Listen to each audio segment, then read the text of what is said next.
Di nang ipamangangga umugang kakapinaba amukaso ng ningchingli.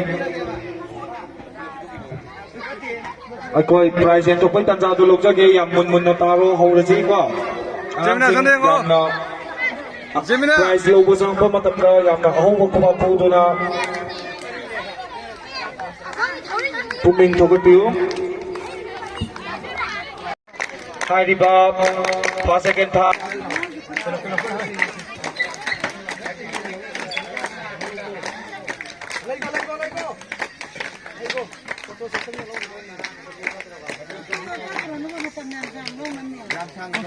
Kakacari, Julembang Aminana Bibi gani, Relo nongkang sindupio.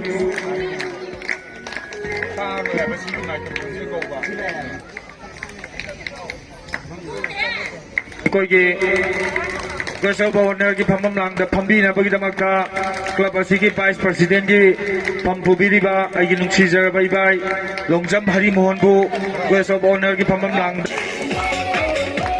mathang da ball kam laga tubai bi nupa masa singi group B ki khar chaukat pa group ta first ta ki ba Poksom Ronen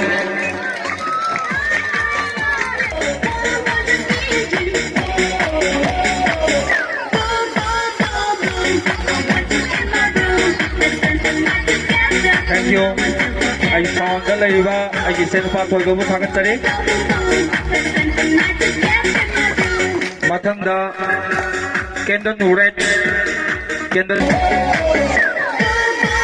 Hariba Price Club Asiki Vice President Longjam Hari Mohan ki Kuthang the Bibi Gani.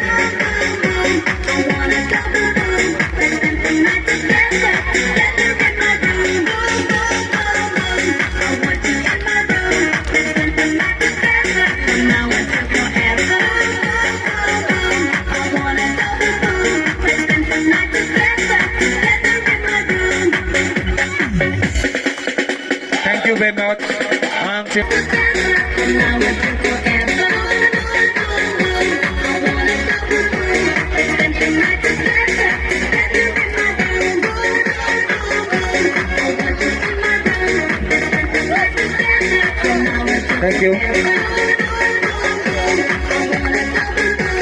Butam, stay stuck ka ungkang lengkat pinaba kanan jari. Onam butam. Angam jeng ahoba kuba kubiyo.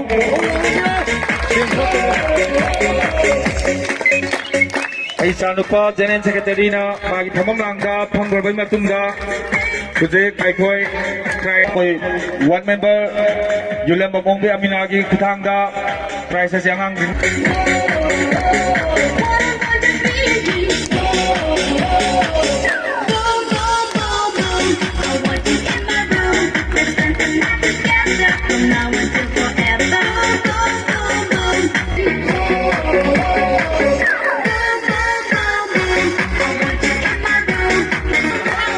Matangga and out Lupi Masasingi Group B da Pasta Kiba Poksom Lady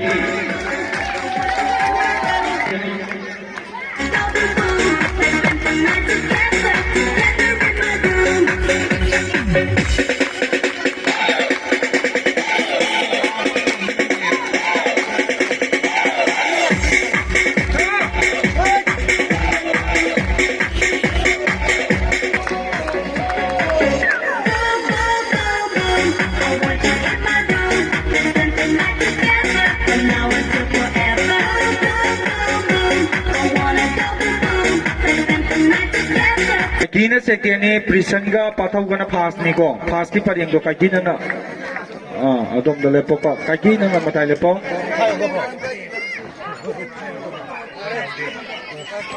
fast price ye koi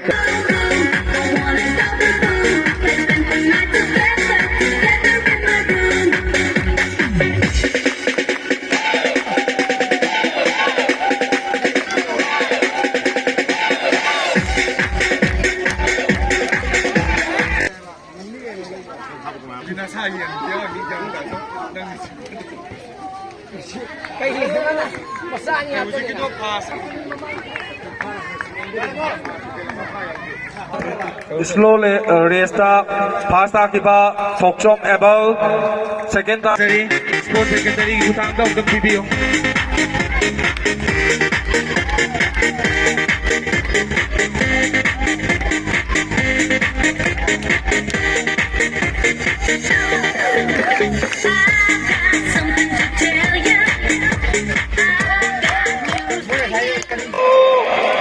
second ta kiba oina nogi utang da ikoi ge PP ki utang da ungam PBO You're a so tired. Pick yourself up and dust yourself off and back in the saddle. You're on the front line, everyone's watching. You know it's serious, we're getting closer, this isn't over. The pressure's on.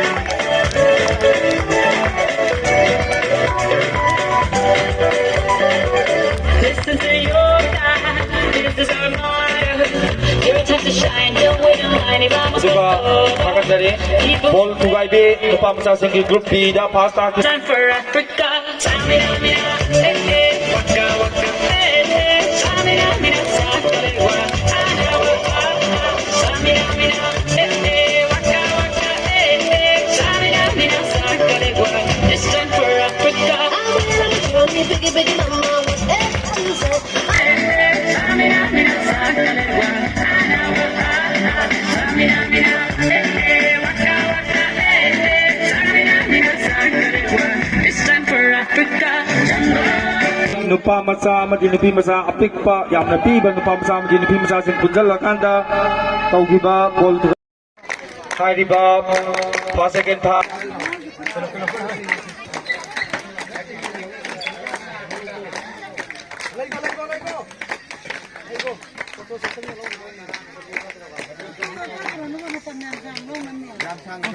Thakachari Julembam Aminana Bibi Gani Railway Nongtang Sindukpio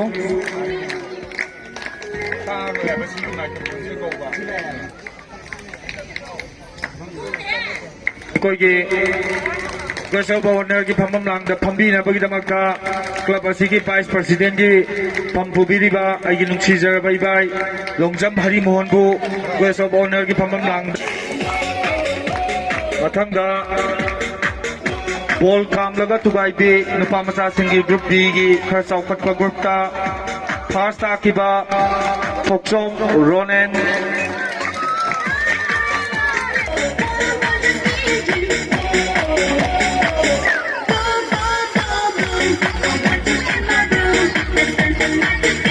thank you I found the leiba I gi senpa tholgobu thakachari Mathangda Kendall Nuret Kendall Hariba Price Club Asiki Vice President Longjam Hari Mohan ki kuthang da bibi gani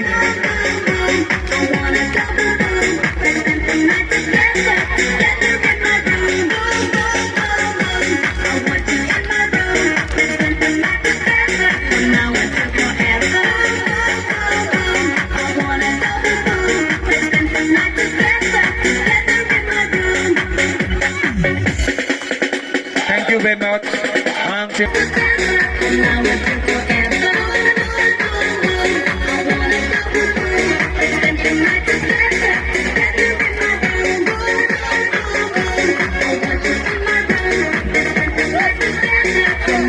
Thank you. Butam stay stuck angkang lengkat pinaba kanganjari. Onam butam. Angam sing ahong kuba kubiyo.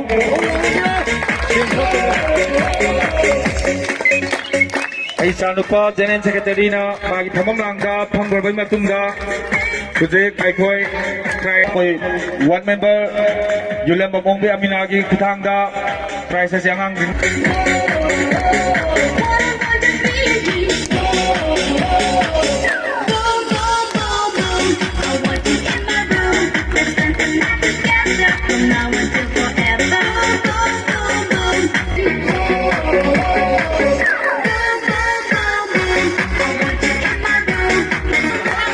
Matangga and out Napi Masasing group B da ꯐꯥꯁ ꯇꯥꯈꯤꯕ ꯊꯣꯛꯆꯣꯝ ꯂꯩꯕꯤ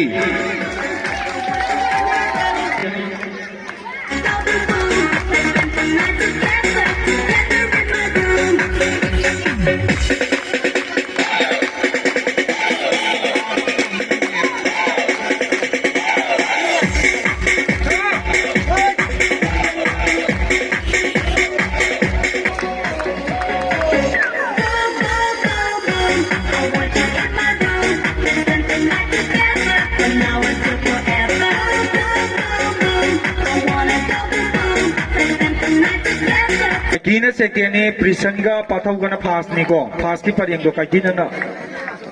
Adom the Lepo, Kaikina Matai Lepo.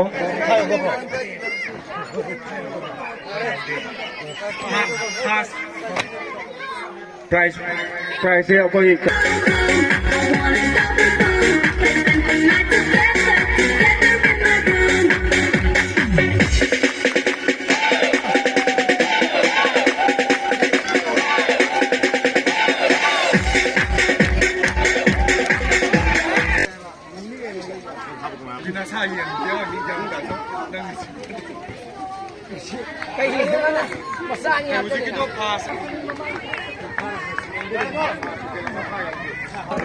Slowly restart fast akiba Thokchom able second slow secondary utang daw ng video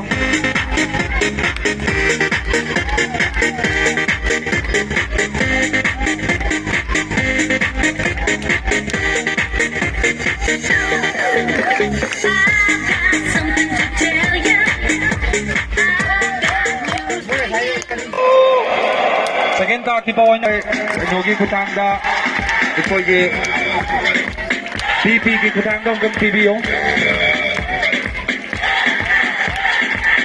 You're a good soldier, pick yourself up and dust yourself off and back in the saddle. You're on the front line, everyone's watching. You know it's serious, we're getting closer, this isn't over. The pressure's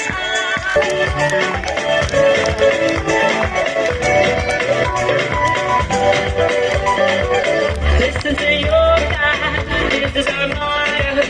Your time to shine, don't wait in line, vamos Suka Pakasari Ball Tugaibe Lupa Masasing Group B da pasta Time for Africa, Samina, hey, hey, waka, waka, hey, hey, Samina, Sakalewa, Samina, hey, hey, waka, waka, hey, hey, Samina, Sakalewa. It's time for Africa. I will show me biggie, biggie, mama, what's A to Z. Samina, Sakalewa, Samina, hey, hey, waka, waka, hey, hey, Samina, Sakalewa. It's time for Africa.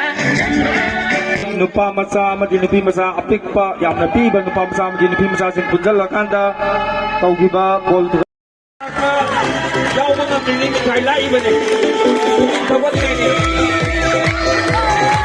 Guys if you have a magka ako'y one member of Volunteering ka Kitay lang ito ni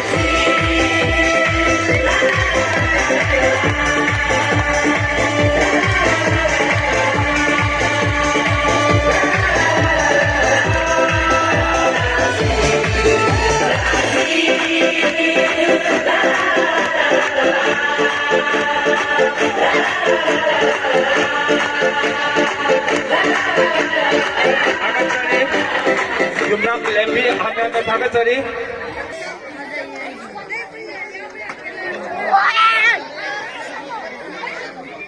Pakai tadi. Aikoi ke singi group ke da direct hit to guna pu kiba jumlah bam mani toy. Second da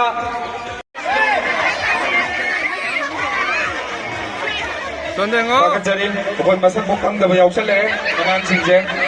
Doon namin sa ubi natin.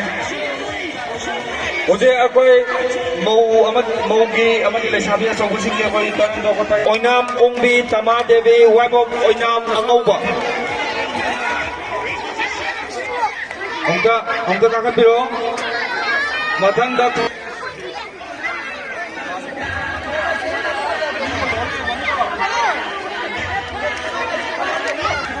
Ako'y First takiba Chongtham Ongbi Naubi Devi wife of Chongtham Priyoset first place ni. Second takiba Oinam Ongbi Tama Devi wife of Oinam Anuba. Aduga third takiba Salam Salubiyo.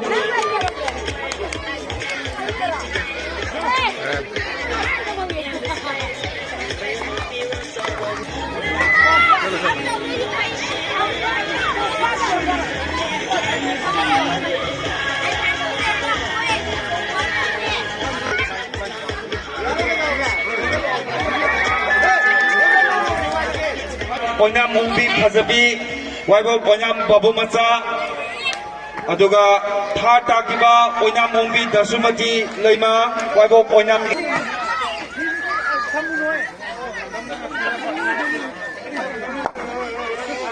Ở ngoài Nam kia mong tên này.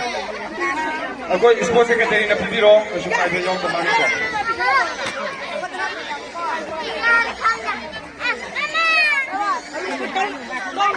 Yung pibiro, secretary, yam na sam na chinja bani, yam dapat pibiro. Oh, dahil lepo yung chinja mo. Ako'y prize kasi ako'y Oh, President of the Bibiro.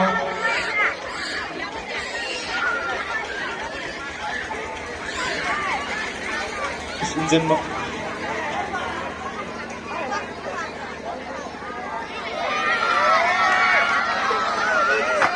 Junam Ibianak team captain ni bagi lising makada football do winner oi thibani. Akoi kakalai basi akoi ongtang loktok sake Sonia Singking Andi, Gaya Now, Amurai Abe. Amakana Walija. Isn't John Big. Elamam isn't John Big Mota Cananum Lepin about Kangali. Isn't John Big, Yelamangi, Pubongi, Eko Yam, Namaru, Batang Lokiba, Sanaroni, Lishabitingi, Winner Tingi.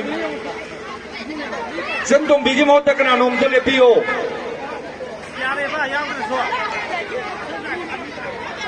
Okay, prize one member ki kutanga yan thopi gani pathang the same sadun lebiu runner team ta kiba maugi group Mognam Sarda Oinam Sana Chongtham Mimi Oinam Dasumati E Erina Y Merina hani ba mioi tara se ongtang lengket pirang na ba ningsing jari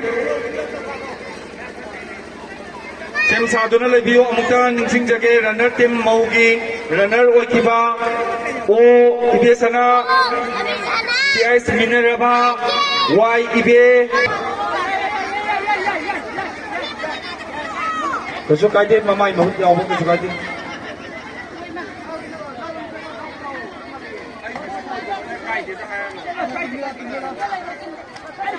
Okay, prize is one member ki kutang da dum pibiro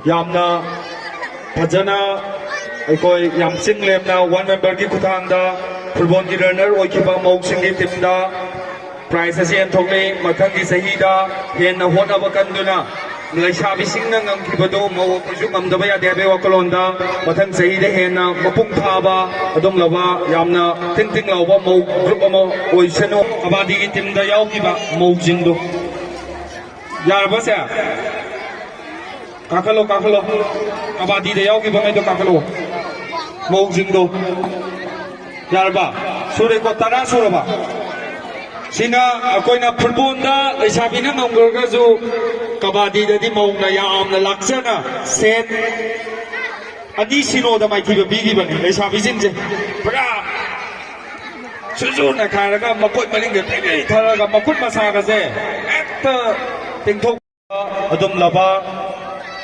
prize nga tani mawo po punging thok toy na kuba awom tang kubiyo Thagatsari runner ki team lai sabi team mamuk ko chapa haibaduni football da mathangi lakadori ba 2022 na nakpada oi jage ꯃꯊꯪꯗꯗꯤ ꯅꯈꯣꯏꯁꯨ ꯃꯄꯨꯡ ꯐꯥꯅ ꯌꯥꯎꯕ ꯉꯝꯕ ꯑꯣꯏꯌꯨ ꯍꯥꯏꯗꯨꯅ ꯍꯥꯏꯖꯔꯤ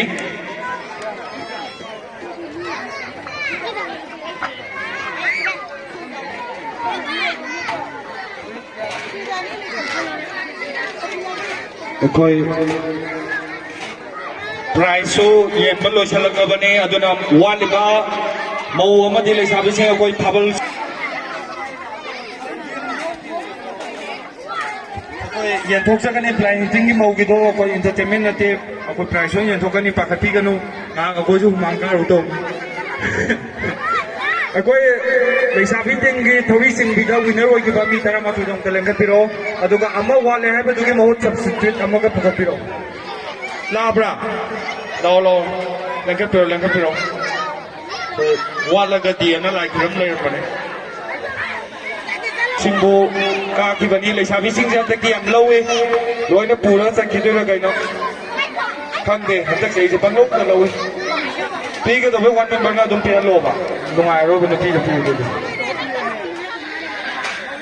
ꯁꯣꯃꯣꯁꯦ ꯅꯪꯅ ꯄꯥꯏꯔꯒ ꯏꯃꯥꯕꯣꯛ ꯆꯠꯍꯜꯂꯒ ꯑꯃꯃꯝ ꯄꯤꯍꯜꯂꯦ ꯐꯗꯧꯕ ꯄ꯭ꯔꯥꯏꯖꯁꯤꯁꯨ ꯃꯥꯅ ꯄꯥꯏ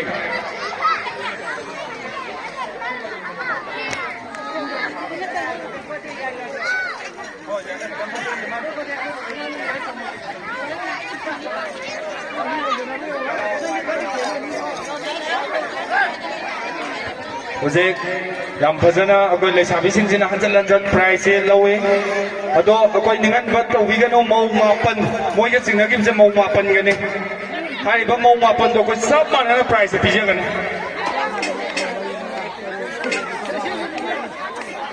ꯁꯦ ꯌꯥꯔꯦ ꯑꯣ ꯉꯥꯏꯈꯣ ꯁꯤꯁꯦ ꯑꯩꯈꯣꯏ ꯏꯄꯨ ꯄ꯭ꯔꯣꯖꯦꯛꯀꯤ ꯈꯨꯊꯥꯡꯗ ꯄꯤꯍꯜꯂꯒꯦ ꯃꯥꯗꯤ ꯀꯩꯁꯨ ꯀꯥꯏꯗ ꯃꯥ ꯁꯨꯝꯃꯣꯁꯦ ꯃꯅꯤꯡꯗ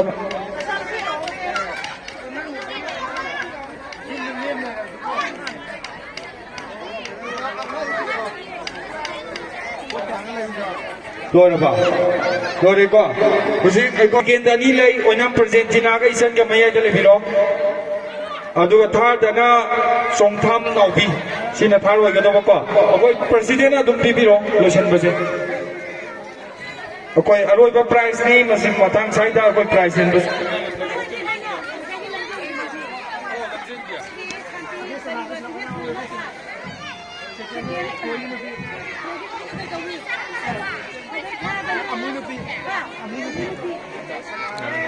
ꯑꯗꯨꯒ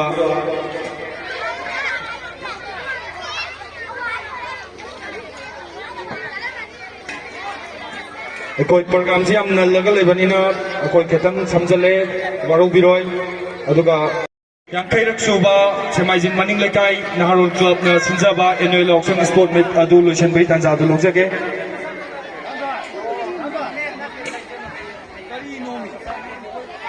ngasi yai prabha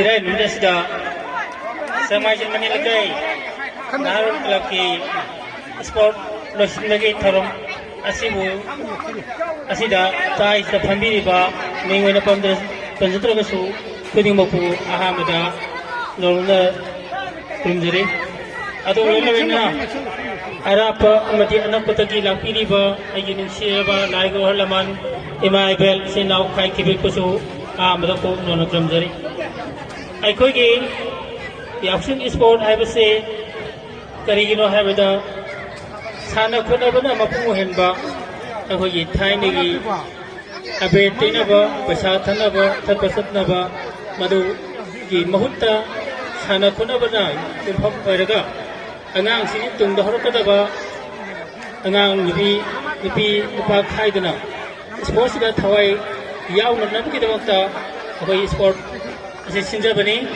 mathangi sahi da su akoi sport asi khara sauna pangthokpa ngamnabaki damak ishoda koi thonijari mayam khudi bangna sport asi bu yaupiriba amadi yengba lakpiriba phai khudimuk ko ai club asi ki president amoina khanana mayam ku thagat chaba phongdok chari thank you all